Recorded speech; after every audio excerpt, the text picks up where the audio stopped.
Muy buenas a todos, bienvenidos de nuevo a otro episodio más de Hablando de Dinero. Yo soy Tanas Angelov y conmigo está un día más acompañándome Jonut Matei. Muy buenas, Jonut, ¿qué tal? ¿Cómo estás? Hola, ¿qué tal, Atanás? ¿Cómo estás? Muy bien, feliz año lo primero, antes de nada. Ya estamos aquí otra vez grabando. Bueno, no sé si llamarlo la segunda temporada, pero sin duda es el segundo año y estamos con ganas de empezar con bastantes ideas, ¿no? Para este año. Eso es, primer capítulo de después del año y nada, con más ganas que nunca. Y sí, podemos llamarlo segunda temporada si quieres. Es Yo nuestro creo que segundo sí. año de grabación, así que empezamos otro año más con fuerza y a tope. Vamos allá, vamos a por ello. Episodio número 10 y hoy vamos a hablar de algo que nos gusta bastante y que yo creo que a la gente le interesa y que quiere saber y aprender sobre esto. ¿En qué nos fijamos para invertir en un fondo de inversión, ¿no? Para seleccionar un fondo en concreto? Sí, Son 6 o 7 puntos, sobre todo, muy importantes en los que siempre repasamos antes de seleccionar un fondo de inversión y vamos a entrar un poco en detalle en ellos. esto me pasa mucho este tema, que muchos amigos y compañeros del trabajo me preguntan constantemente, oye, ¿tú qué miras para analizar un fondo de inversión? Hmm, ¿En qué te fijas? Entonces, este es el podcast, este es el capítulo que les voy a pasar cuando me lo vuelvan a preguntar. eso es. Así que espero dejarlo, que lo dejemos aquí todo muy claro y que quede aquí bien Hmm. guardado. Bueno, antes de nada, también a mí me gustaría recalcar que al final estos son un poco varios puntos que son bastante objetivos, ¿no? Y que no entran dentro de lo que sería la asset allocation de la persona. Quiero decir, estos puntos tú los tienes que analizar una vez que tú hayas elegido dónde quieres poner tu dinero y tus activos. Quiero decir, esto no te vale para decir si vas a poner tu dinero en un fondo que invierta en tecnología o en un fondo que invierta en Asia o en un fondo monetario, ¿no? Eso es algo que tú tienes, un análisis que tienes que hacer previamente, dependiendo pues de tu nivel de riesgo, de tus objetivos de inversión y toda esa parte que entra dentro de lo que sería la asesoría financiera, ¿no? Pero una vez que tú tengas ya claro cuál es tu asset allocation y dónde te gustaría colocar tu dinero, en qué tipo de activos, pues una vez que has elegido, pues no sé, voy a invertir en fondos de renta variable de Estados Unidos, voy a invertir en fondos de renta fija, en fondos asiáticos, lo que tú prefieras. Una vez que tengas eso claro, ya puedes entrar dentro de lo que es el análisis de estos puntos que vamos a comentar a continuación. Justo, o sea, esto es un poco ya entrar en materia. Ya me conozco, ya sé qué objetivo tengo a largo plazo, ya sé dónde quiero meter mi dinero. Entonces, ahora es un poco más práctico y decir, vale, ya sé lo que quiero, ahora cómo lo quiero, cómo elijo los mejores fondos o los mejores activos para que me ayuden a conseguir estas metas financieras. Eso es, con estos puntos que vamos a comentar ahora, vamos a hacer un poco un filtro una vez que ya hayamos elegido el activo en el que queremos invertir. Por ejemplo, quiero invertir en, pues eso, lo que hemos comentado, un fondo de renta variable europea. ¿Cómo lo elijo, no? Porque hay 100 gestoras y cada gestora tiene a lo mejor 10, 20 fondos de renta variable europea. ¿Cómo puedo elegir entre todos esos, no? Que al final no es algo que sea fácil. Entonces vamos a comentar estos puntos que te van a ayudar seguramente a llegar al fondo que sea más adecuado para ti y al que tenga probablemente el mejor comportamiento dentro de lo que serían su sector y sus fondos comparables. Pues si quieres empezamos ya entramos en materia. Em, lo hemos Venga. dividido un poco en varias secciones y la primera de ellas sería un poco más un análisis técnico, un análisis Mm, de ratios, de métricas en los que cada inversor debe fijarse en el fondo. Esto nos indica un poco cómo ha ido evolucionando el fondo y cuál ha sido su rentabilidad y su riesgo en comparación con otros fondos o otros activos que podamos comparar, ¿no? Eso es. Esto sería un poco la parte más cuantitativa, por así decirlo, y la parte más objetiva, porque al final son las fórmulas, son los números y los números no engañan, ¿no? Es la forma más fácil de comparar un fondo, digamos, de la misma temática o de la misma filosofía de inversión con otro. Yo esto lo llamaría como los pilares del análisis. Mm, Cuando vas a ver un fondo, tienes que crear una base sólida y decir, vale, me cuadran los ratios, me cuadra su análisis como técnico, entonces voy a seguir buscando información sobre este fondo. Eso es. Entonces, serían las principales métricas, como hemos dicho, y sobre todo serían los principales ratios y los más importantes, ¿no? Que todo el mundo mira. El más conocido de todos yo creo que es sin duda el ratio de Sharpe, que es un ratio que te compara la rentabilidad del fondo con respecto al riesgo que estás asumiendo, básicamente, ¿no? Sin entrar un poco dentro del tecnicismo de cómo se calcula. Un ratio de Sharpe, digamos, por encima de 1 significaría que tú estás obteniendo más rentabilidad del riesgo al que te estás exponiendo, básicamente. Y esto es un número que es al final que se busca. Un ratio de Sharpe, cuanto más alto, mejor. Eso es un poco la relación entre la rentabilidad ante el incremento del riesgo. Hmm. También hay que decir que no todo es el ratio de Sharpe, no es lo más importante, pero es un comparador bastante eficiente y bastante importante, ¿no? Y sin duda, si os dais cuenta, si habéis visto muchas fichas de fondos y tal, que es un tema que comentaremos más adelante, es un ratio que siempre suele exponerse y siempre suele usarse de comparador. Sí, puede ser de los más conocidos o el más conocido, sí. Hmm.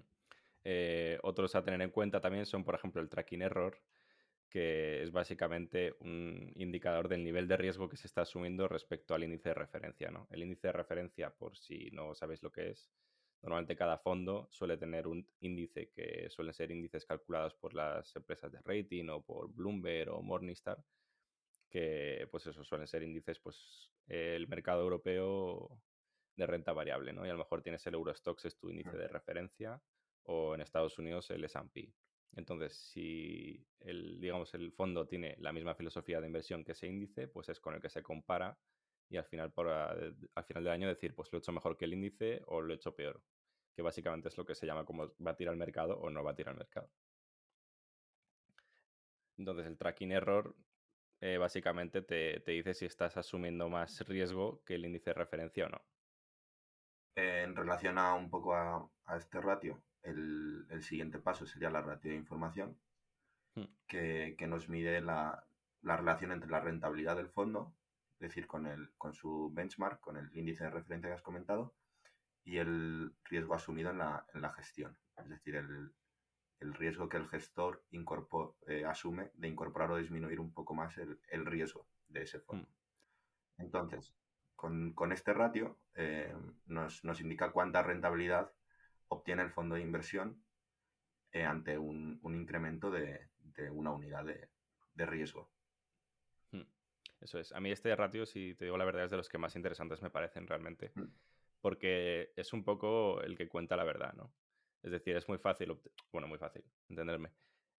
Puedes obtener, batir el mercado, obtener mayor rentabilidad, pero ¿a qué precio, no? ¿Cuánto riesgo estás asumiendo, no? Porque no es lo mismo, pues eso, tener un fondo de renta variable europea y comparte con el Eurostoxx, pero luego estás metiendo muchos derivados, a lo mejor estás sobreapalancándote, ¿no? Que al final es una manera más fácil de obtener rentabilidad, o estás sobreponderando alguna empresa con mucha volatilidad. Es decir, no, al final es una forma que te explica la verdad de por qué estás obteniendo más o menos rentabilidad, ¿no?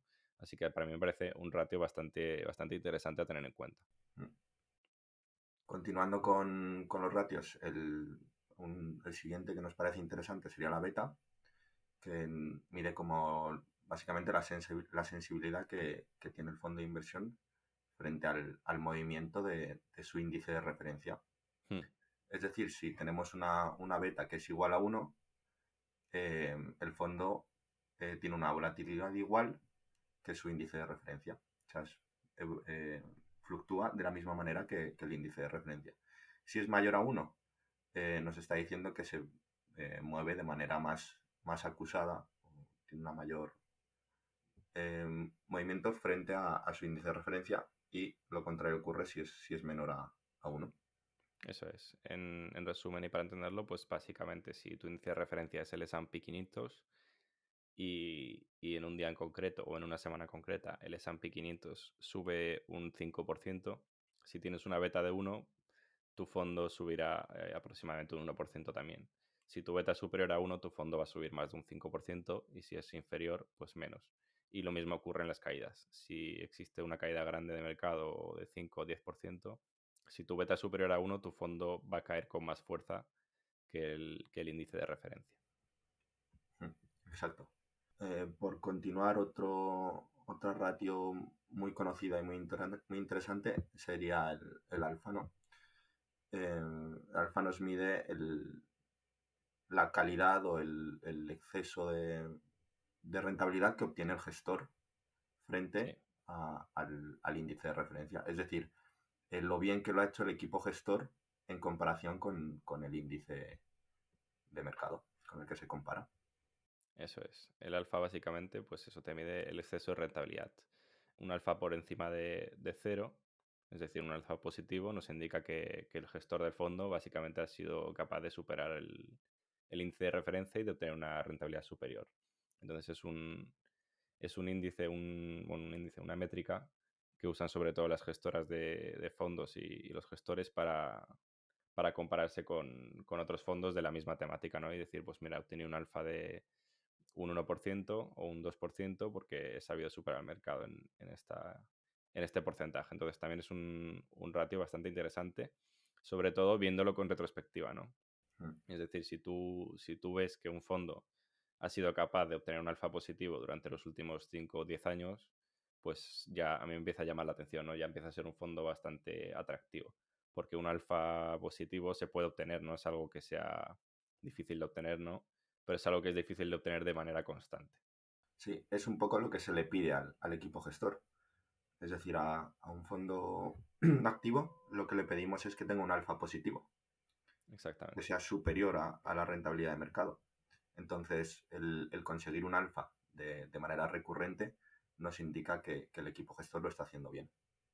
Exactamente, porque si no, básicamente te irías a un fondo de gestión pasiva, ¿no? Te indexarías lo que se conoce como indexarse al índice Mm. y te asegurarías por lo menos obtener la misma rentabilidad que el índice. Pero si al final estoy pagando una comisión, que ahora iremos a eso, por tener un fondo de gestión activa y que en teoría gestionen mis fondos mejor que el índice, pues al final lo que espero es una alfa positiva de manera constante. Porque si no, pues me indexo al índice y listo. Sí. A resaltar y por concluir un poco en esta primera parte de métricas y análisis, debemos destacar que los fondos deben analizarse con respecto a otros fondos de su misma categoría o su mismo sector.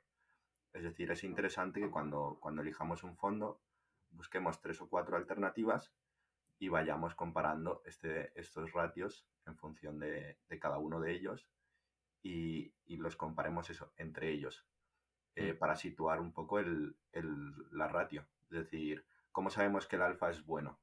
Pues si miramos 3 fondos de mercado emergente en Asia y de los 3 que más nos han llamado la atención, vemos que uno tiene un alfa de 1 y los otros 2 de 0 o 0,2. Entonces así es como destacamos y podemos empezar a filtrar los fondos que nos interesarían a nosotros. efectivamente. Me gusta que saques el tema porque es la verdad. O sea, al final puedes tener alfa positivo, pues imagínate que, yo que sé, da la casualidad que te encuentras con un fondo muy bueno y tienes un alfa positivo constante, pero es que a lo mejor el compañero de otra gestora con un fondo similar tiene un alfa positivo también constante, pero superior durante los últimos años. Entonces, también hay que compararse con otros fondos, ¿no?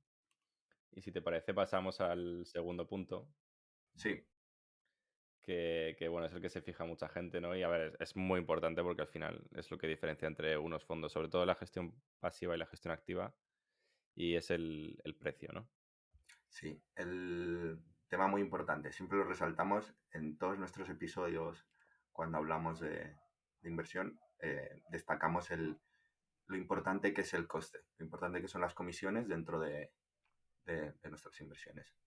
Entonces, un fondo de inversión tiene varias comisiones, eh, bastantes, la verdad.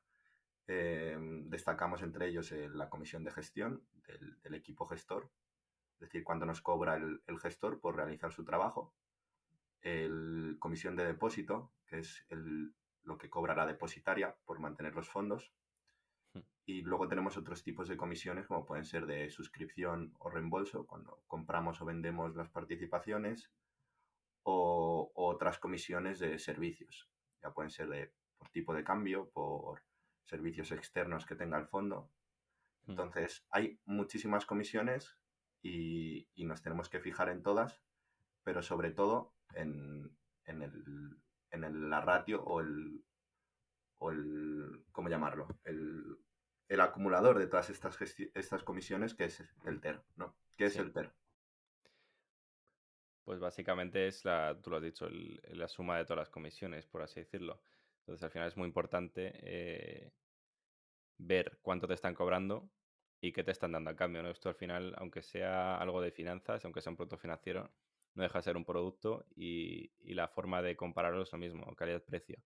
Entonces, ¿cuánto me está costando el fondo?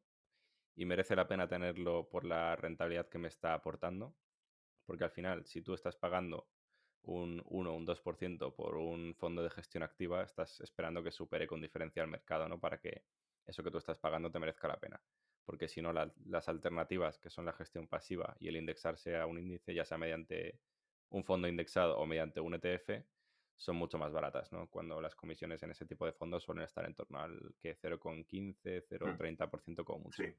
sí, justo. Entonces, tú lo has comentado, hay muchos tipos de comisiones y sí que es verdad que durante los últimos años la tendencia es cada vez a reducirlas más, ¿no? Cada vez hay más competencia, hay más gestoras, hay más gente que se está indexando y está yendo a los ETFs y a la gestión pasiva. Por tanto, también las gestoras de gestión activa se están viendo obligadas a reducir estas comisiones y cada vez están tendiendo más hacia el uno o por debajo de uno. Pero sí que es verdad que aún así, si yo estoy pagando por un producto, me interesa que me esté dando calidad. Sí, Entonces, la comisión más alta, sobre todo, suele ser la gestión, o sea, la comisión de gestión, evidentemente, que es el trabajo que se le paga al equipo gestor, ¿no? Ya pues, detrás de esa comisión hay sueldos de los gestores, hay gastos de RSEs, gastos de infraestructura, etcétera. Y luego sí que es verdad que hay comisiones, pues también, por ejemplo, de aportación o de reembolso, pero cada vez son menos frecuentes, ¿no? Pero, sí, pero sí que nos tenemos que fijar sobre todo en lo que sería el total, que es el gasto TER que tú has dicho, y es un poco el total que estoy pagando por tener este fondo. eso es. Comentar que las comisiones sería un poco el segundo paso de nuestro análisis. Mm, Entonces, una vez analizados los ratios, nos interesaría ver el coste. Entonces, destacamos que el TER, ¿cuál sería un TER habitual en la gestión activa? Para que se sitúe la gente entre el 1 y el 2,3-2,5% podemos mm. encontrar fondos de gestión activa. Ya tirando Entonces, por lo alto, ¿no? El sí, 2,5, sí. pero sí. Y cada vez más, ya te digo, tirando hacia abajo los costes, las gestoras. Em, También mencionar cómo se cobran estas comisiones, que es de forma implícita dentro del precio de la participación. Es decir, nosotros no pagaremos una comisión anualmente de forma directa, es decir, no realizaremos una transferencia o no nos pedirá el equipo gestor, oye, me tienes que pagar 100 euros por comisiones de este año, sino que diariamente se van reduciendo del valor liquidativo del precio del fondo. Es decir, nosotros el precio liquidativo que vemos diariamente cuando consultamos nuestro fondo es, por así decirlo, neto de las comisiones del TER que nos cobra este fondo de inversión. Mm, Eso es. Y al final también muy importante con respecto a lo que has dicho antes del primer punto con las métricas, y es compararlo con otros fondos, ¿no? Mm, Del sector, porque al final no es lo mismo un fondo que esté obteniendo pues un alfa positivo de X y otro que esté obteniendo el mismo, pero uno te cobra un 2% de TER o un 2,5 y el otro te cobra un 1,5. Al final esto también es muy importante sí, y te tienes que comparar con el sector. Por ejemplo, algo que yo me he dado cuenta durante los últimos años es que los fondos de tecnología tienen unas comisiones bastante altas, ¿no? Por ejemplo, y muchas veces esto te hace que no te merezca la pena invertir en ellos realmente, porque si te das cuenta que ahora también iremos a estos puntos de la cartera que tienen, la mayoría de ellos están con una correlación y un beta muy cercanos al uno con respecto al índice que puede ser el Nasdaq, ¿no?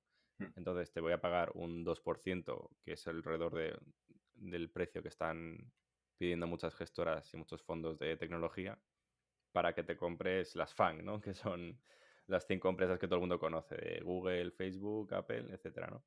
Entonces, a lo mejor eso no te merece la pena, ¿no? Y es sobre todo un examen muy exhaustivo que tienes que hacer con respecto a las comisiones en ciertos fondos. sí.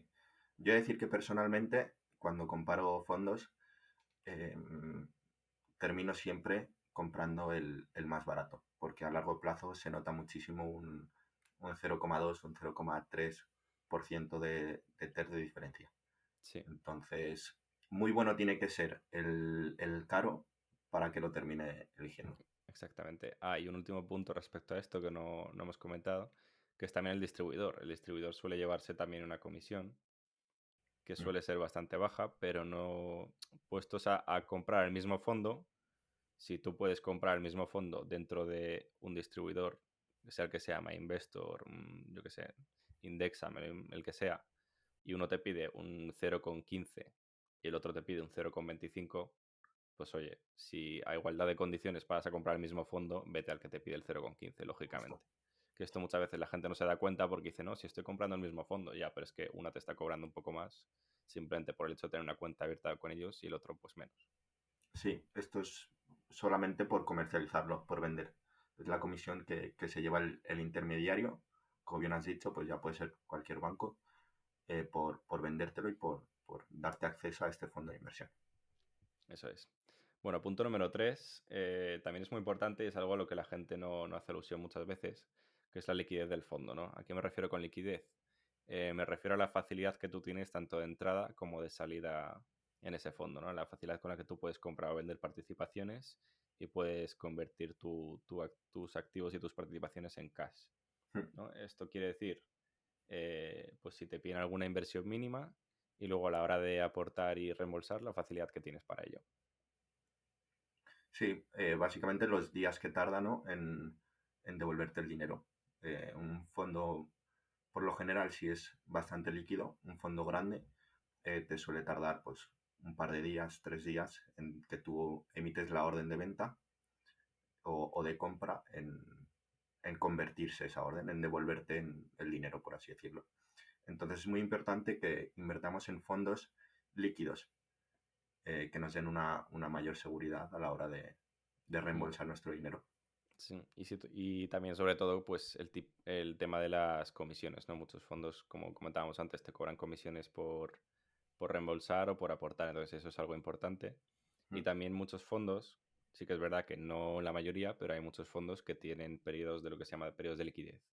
Es decir, que tú tienes, pues depende del fondo, a lo mejor X días al año, los que tú puedes o aportar o reembolsar. Es decir, que si te surge un imprevisto, y necesitas reembolsar todo tu dinero el día de mañana, a lo mejor dependiendo del fondo no puedes hacerlo, ¿no? Tienes que esperarte un mes o a que llegue, yo qué sé, el tercer viernes del mes para poder reembolsar tu dinero. Entonces esto es algo muy, muy importante en lo que nos tenemos que fijar, ¿no? Porque al final no es como comprar o vender acciones, que sales al mercado y mira, aunque haya poca liquidez, pues lo vendes por menos precio, pero mm, recuperas el cash en el día. Esto al final tienes que fijarte porque a lo mejor tu dinero va a estar parado durante un tiempo, dependiendo del fondo que sea. Y también, como has comentado tú, si es un fondo de un patrimonio muy alto, pues seguramente tendrá menos dificultades en este sentido. sí, aquí también destacaría, en relación al patrimonio, el, el tamaño del fondo. Es decir, los fondos, por así decirlo, la gestión de un fondo se complica cuanto más grande y cuanto más alto sea su patrimonio. Llegan a un nivel de patrimonio en el que el gestor se le dificulta la propia gestión de este fondo por Mm, ser demasiado grande. Entonces también es muy importante que nos fijemos en este tipo de fondos. mm, Suelen actuar mejor los fondos pequeños o de un tamaño medio, por así decirlo, que los fondos que son demasiado grandes. mm, Esto se ve principalmente pues, en las compras, en el asset allocation del propio fondo y la dificultad que puede tener el gestor a la hora de nivelarlo o de vender o comprar acciones.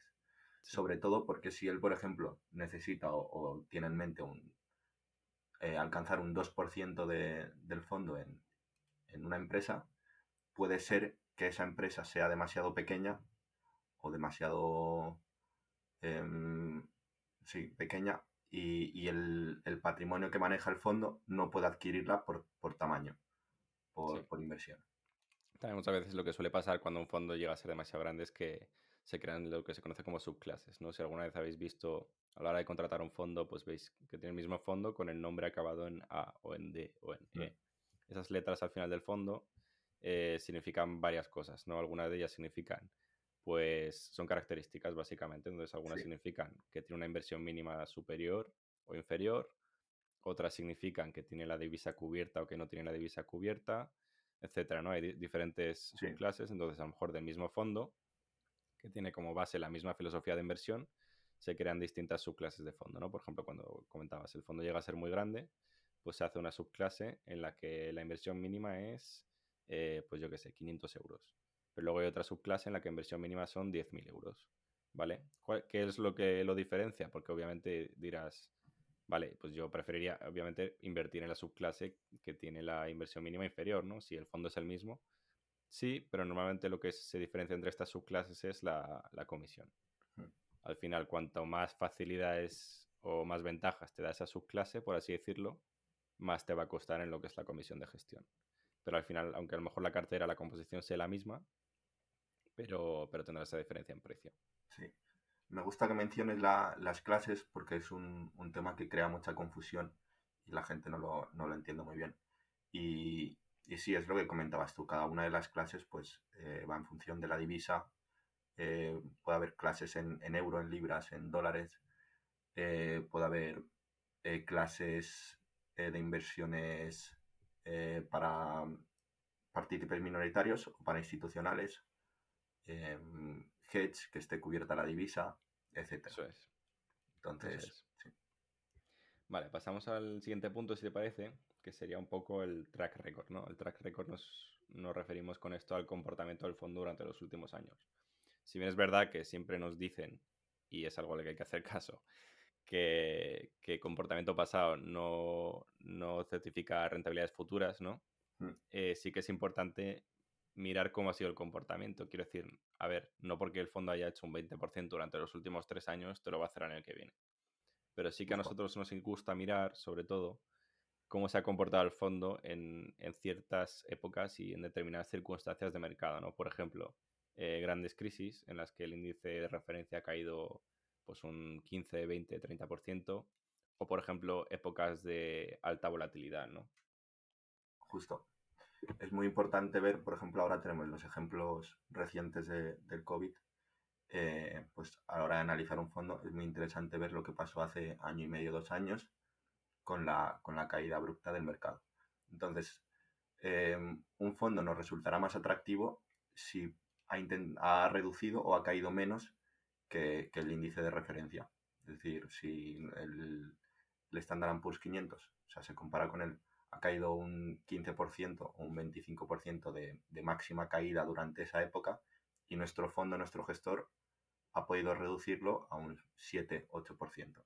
Entonces, Eso es. como que nos da más tranquilidad en épocas de crisis. Sí, efectivamente. Y también, sobre todo, pues comparándolo con fondos del sector, como has dicho tú antes. Si un fondo se vende como que es un fondo, por ejemplo, mixto, ¿no? O conservador, el que tú prefieras, pues dices, vale, quiero invertir en un fondo mixto. Me cojo por las métricas que hemos comentado antes, estos 10 que me han convencido, o estos 5 que me han convencido y han pasado mis filtros. Ahora voy a ver cómo se comportaron, pues lo que tú has comentado, en la crisis del coronavirus, ¿vale? Y voy a ver de estos 5 quién es el que se comportó mejor en la caída del mercado de febrero del año pasado, bueno, del anterior ya.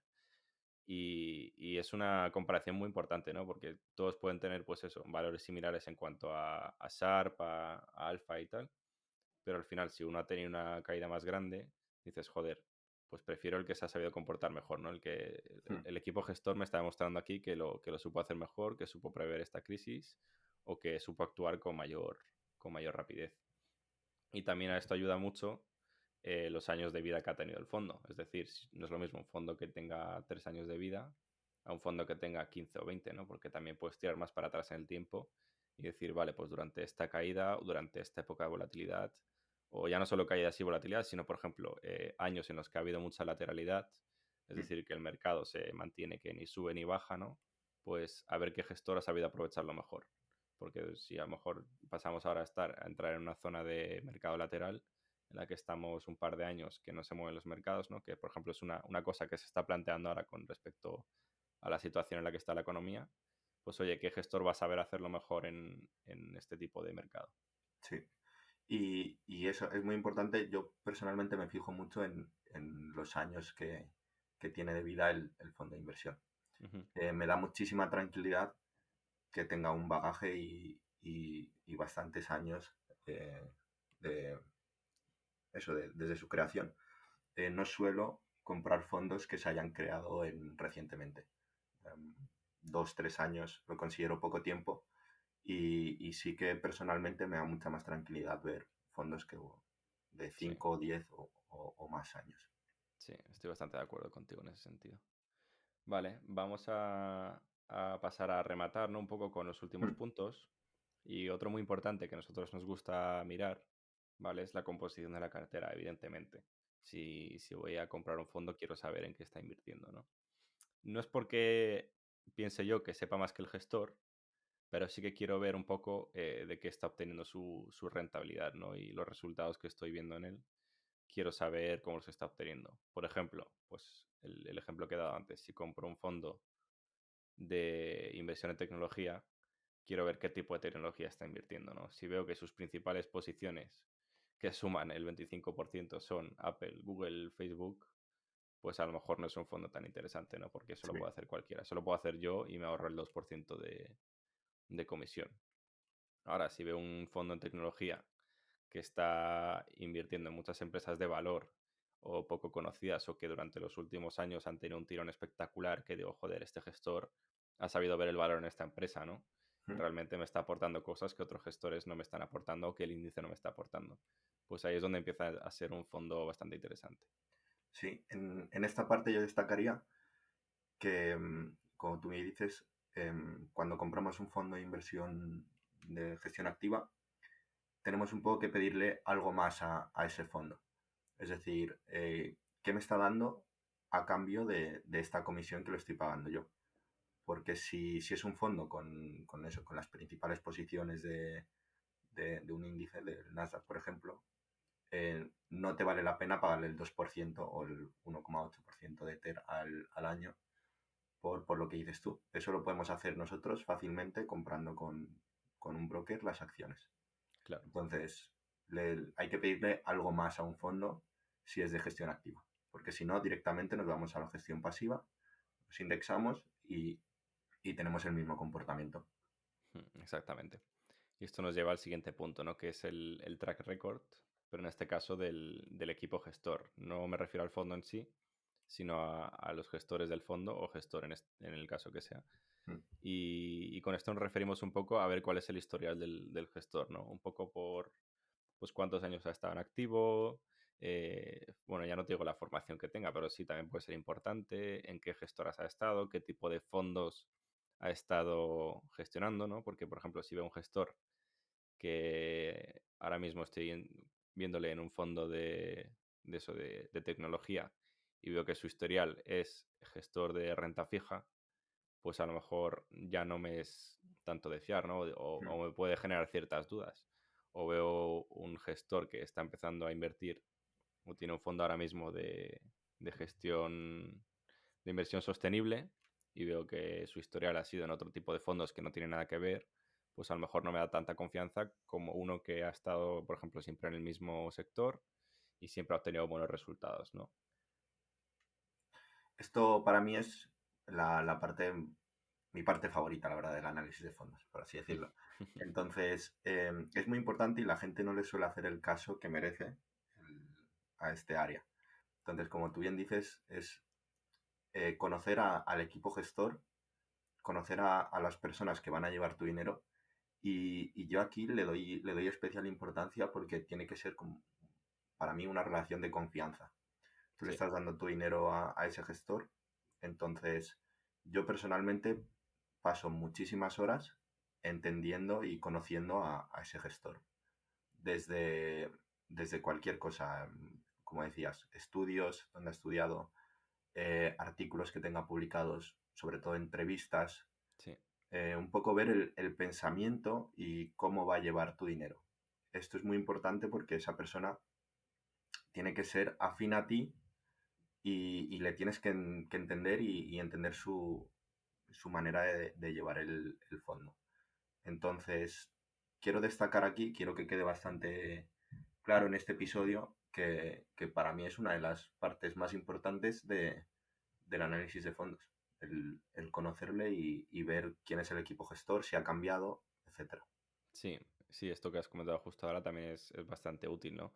Ver cambios en el equipo gestor recientes también puede ser una indicación de que algo o no va muy bien o se está pensando en cambiar la política de inversión del fondo, Mm, cualquier tipo de cosa, ¿no? Si ves que el fondo ha obtenido buenos resultados hasta ahora, te cuadra todo lo anterior, ¿vale? Todo el análisis que hemos hecho de métricas de ratios, liquidez, composición de la cartera, etcétera, te cuadra.